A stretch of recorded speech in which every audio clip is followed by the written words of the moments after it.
Sarap, luto na mga kaparmer. Yung sari-sari nating gulay.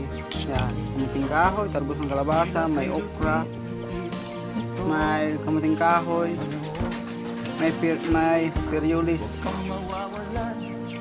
Yan. Sarap naman ang kain natin.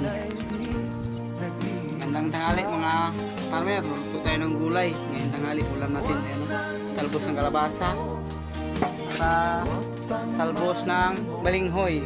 Yan. Talbos ng balinghoy, sarap yan. Yan, gandang tanghali mga ka-farmer. Ngayon magluto tayo ng ginataang gulay ulam ngayon sa tanghalian natin. Talbos ng kalabasa, talbos ng balinghoy, saka ito ng peryulis. At para may pangulam tayo mga ka-farmer ngayong tanghali. Thank you sa panunod. Follow and share. Bye-bye. Itong talbos ng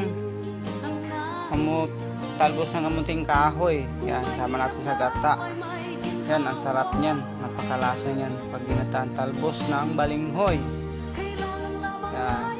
Ito pa, lalagyan ko ng peryulis. Yan. Yan.